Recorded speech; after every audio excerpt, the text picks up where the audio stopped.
আচ্ছা, আগের ভিডিওতে আমরা যে কাজটা করছি আমরা কিছুটা ডান্ডা রেস্টিং মেথড শিখছি। তো সেটা বড় কথা না, বড় কথা হচ্ছে যে ডান্ডা রেস্টিং মেথড আমরা শিখলাম। সেই সাথে ডান্ডা রেস্টিং মেথডকে আরেকটু কিভাবে হচ্ছে ইউজ করা যায় সেটা শিখছি। তো আমরা এরকম চাইলে আরো অনেক কিছু হলো টুকটাক টুকটাক কাজ করতে পারি। তো এখন কথা হচ্ছে যে আমরা যদি এরকম করি যে আমি লিখে দেই C1 সে আমি এই প্রিন্ট কেটে দিলাম, আমি লিখলাম C1 ডট নেম। যেহেতু নেম আমাদের আগে থেকে আছে, আগের একটা ভিডিওতে আমি বলছিলাম, তাহলে নেমটা এডিট হয়ে যাবে।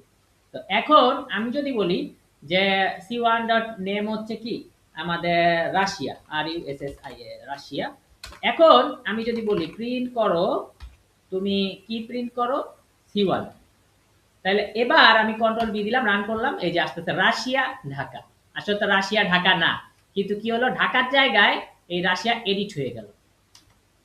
ঠিক আছে, ঢাকার জায়গায় রাশিয়া কি হয়ে গেল, এডিট হয়ে গেল। তাইলে মানে যদি আগের থেকে থাকে তাহলে এডিট হবে। যেমন কারেন্সিটা নাই, ঠিক আছে, কারেন্সি নাই। তো আমি যদি এখন এরকম লিখি C1 dot CURRENCY currency, currency আমি যদি লিখি টাকা, এখন যে জিনিসটা হবে এটা তো এখানে আসতেছে না রাশিয়া ঢাকা। তা আমি যদি এখানে কমা দিয়ে লিখি যে C1, যেহেতু আমি কারেন্সি আমি এই উপরে ইনিটে ইউজ করিনি, আমি নতুন করে বানাইছি নিজে নিজে, তাহলে C1 ডট কারেন্সি, তাহলে এখানে আমি রান করলে কি আসতেছে রাশিয়া ঢাকা টাকা। সো আমি জাস্ট এখানে এডিটটা বোঝানোর জন্য করছি।